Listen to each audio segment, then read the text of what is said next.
Hello everyone, my name is Itamar Ben David. I'm a tour guide here in Jerusalem, Israel, and I want to do the weekly Parasha and send you a new video every Friday. This week it didn't really work out, but God's willing, I'll be able to do that in appropriate time, somewhere around Friday noon to release the video, so you guys can enjoy the Parasha every week and learn a little bit about the geographical context of the stories and maybe some additional interpretation and traditions that maybe you've never heard of. So I'm going to use Google Earth in order to help us understand the geographical context. So thanks to Google Earth and all their photographers that uploaded unbelievable amount of photospheres, we'll be able to explore the region and learn more about the stories and their context. So I want to thank them, and if any of the photosphere photographers have a problem with the hues that I do here, this is purely for educational purposes. So if there is any problem, you can just send me an email. It will be in the description section, and by no means I have no will to violate your copyright. So please, if there is any problem, I will erase that, so let me know.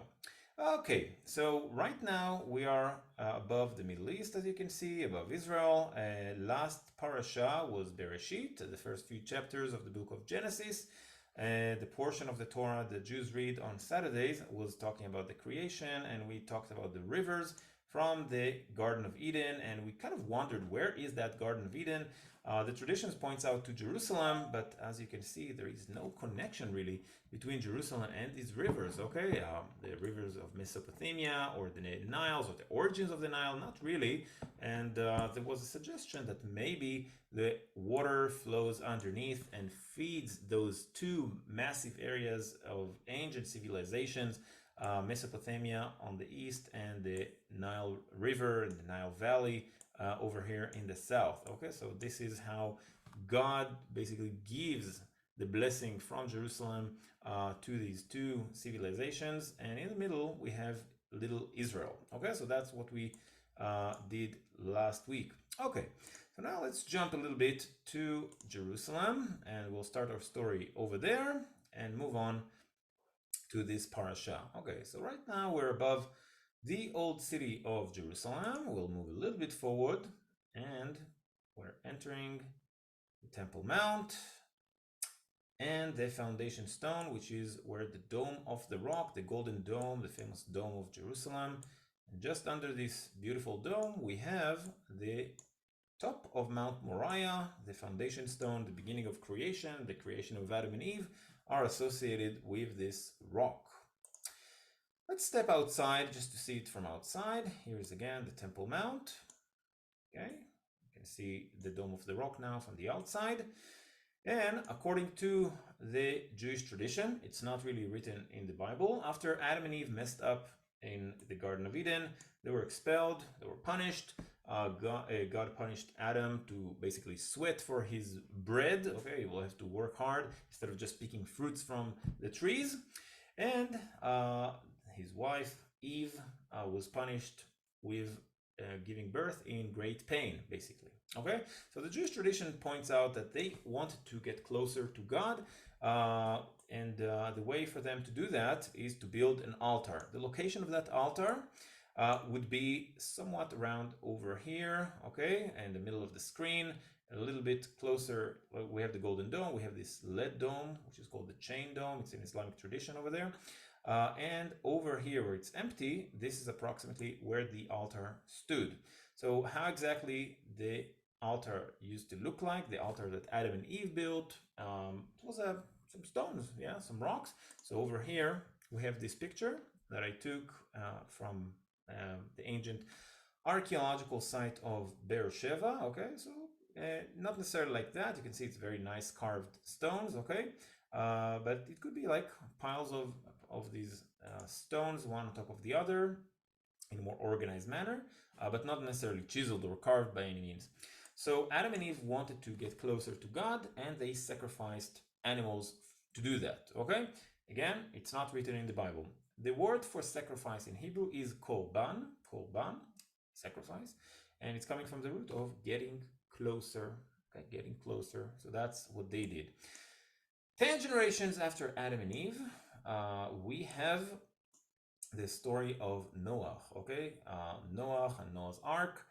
God is very, very upset with mankind, and he decides to destroy the world and start fresh. He pushed the restart button, and the great flood starts. Okay, rain from above and springs and underground water gushes out and floods the earth. Okay, maybe this is a hint for what I just explained earlier. There is some divine source of water under the land of Israel or under Jerusalem, and that would feed the rest of the rivers around the globe.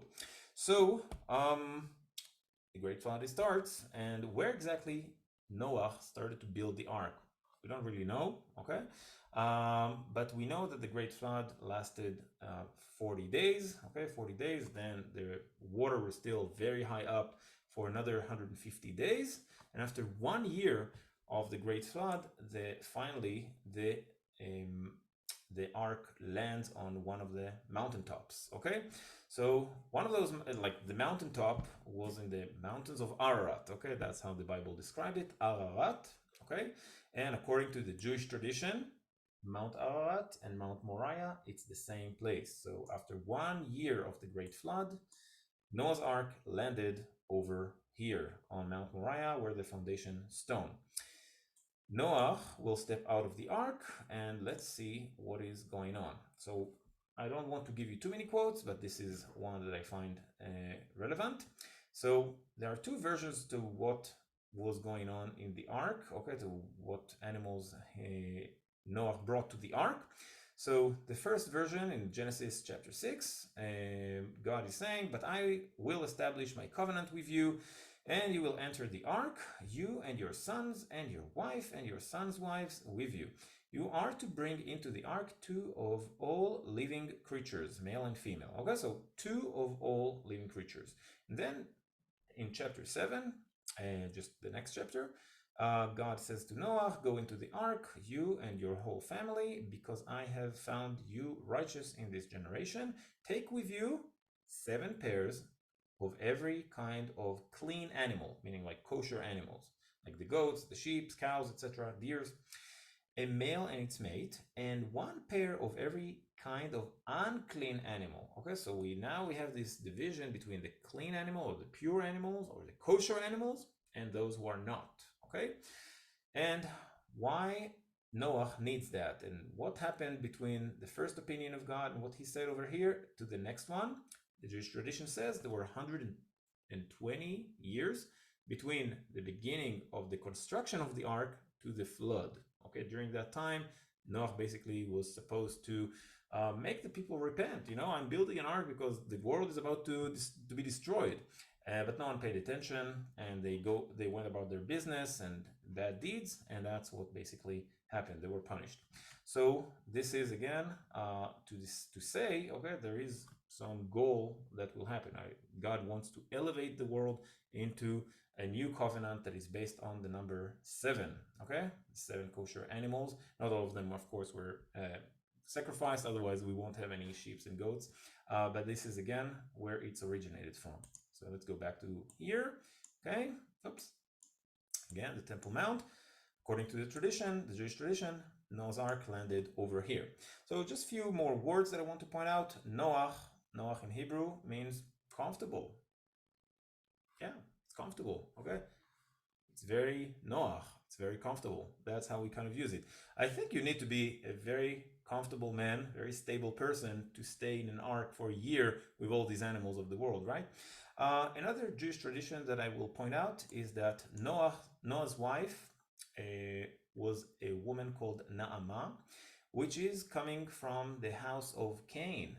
So after Adam and Eve, during these 10 generations between Adam and Eve and the days of Noah, we have these 10 generations, yeah? We actually have 2 types of humanity.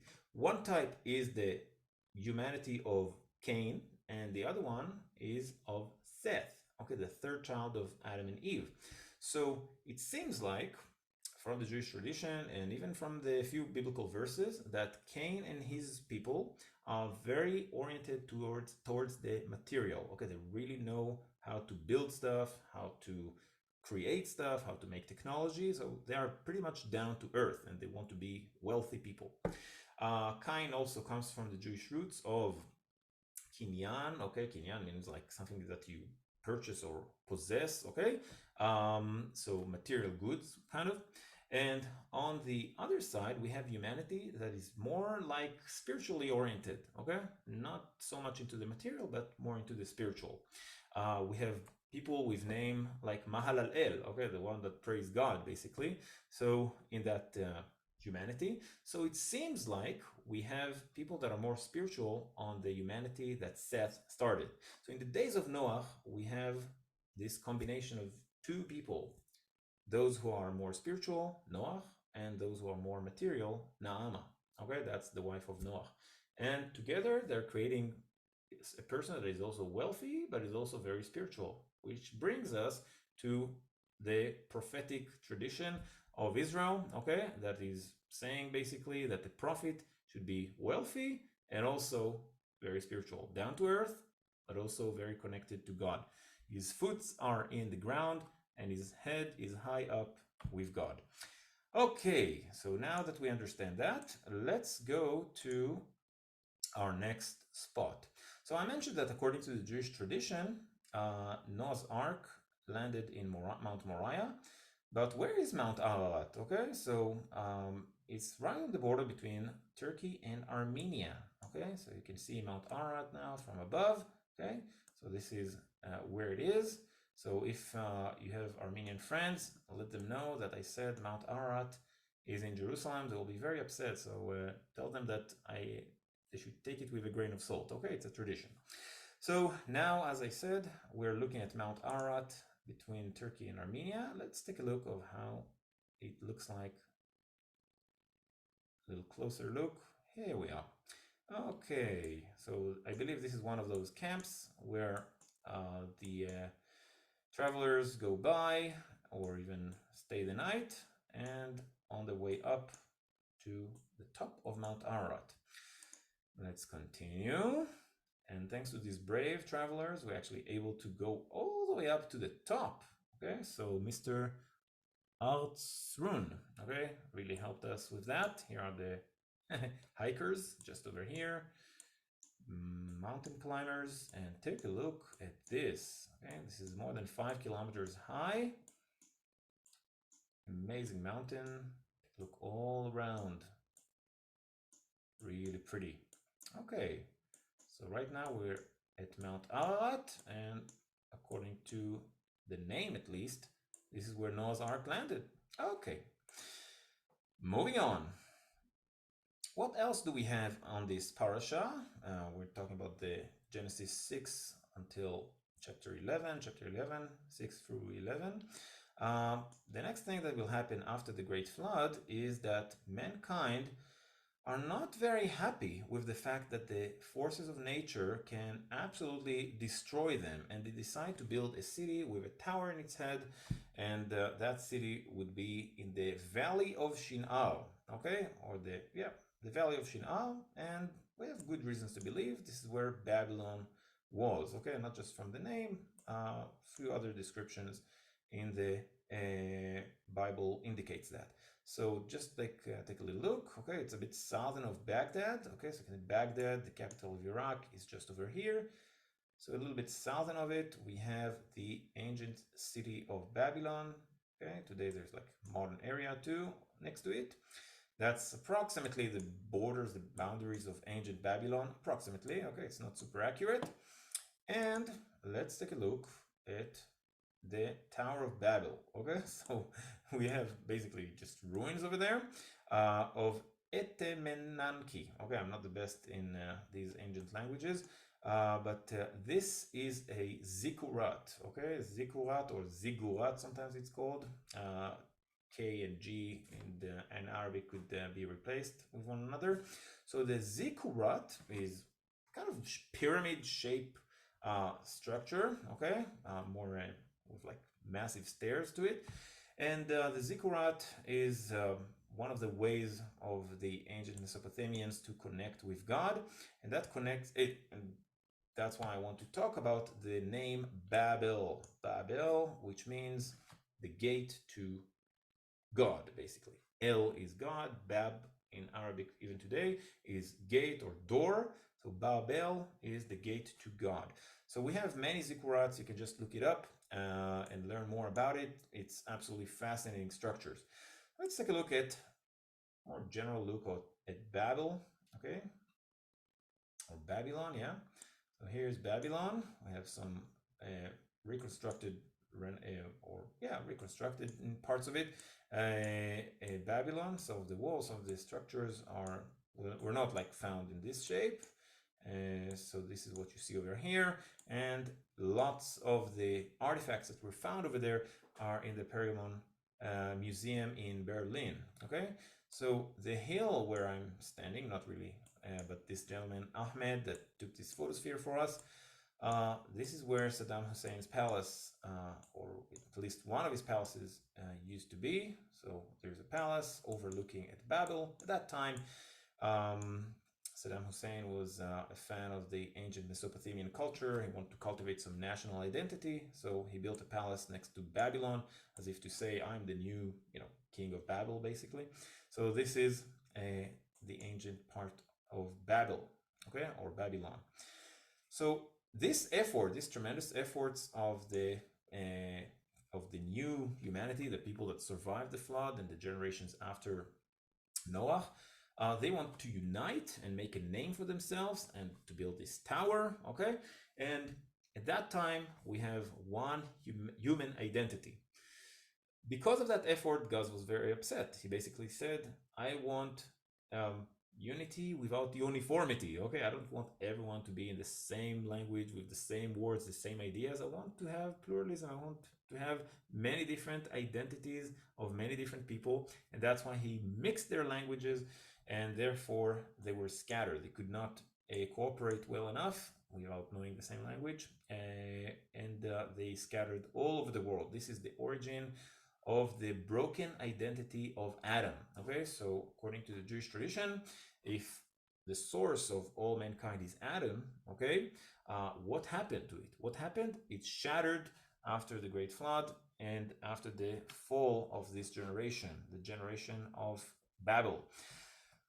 The identity of Adam was broken and shattered to 70 nations, according to the Jewish tradition, and one nation is supposed to unite all of them. That nation will be the nation of Abraham, okay, or the Israelites later, yeah.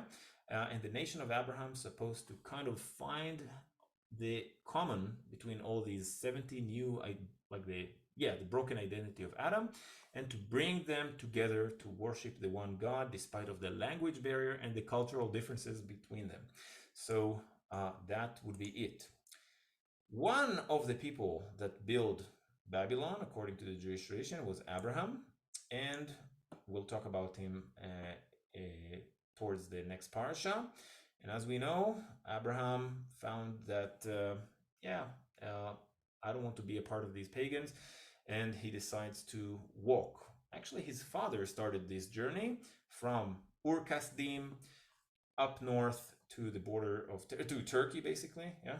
You see the distance from Ur Kasdim, which is somewhere in this area in Babylon, southern Iraq. His father Terach, he starts the journey as it's described in this parasha, and his father Terach will die in Haran. Okay, it's a city in Turkey. You can see the massive oasis over here. So we'll talk about it next week. At this point, I'll have to say goodbye. Thank you very much, and I hope to give you new fresh content and new parasha every week on time. Sadly, I did it a little late this time, and that's it. So if you want to understand the geographical context, a little bit of the Jewish traditions and Hebrew language, just follow. So thank you very much for now. All the best. I'll see you on the next one.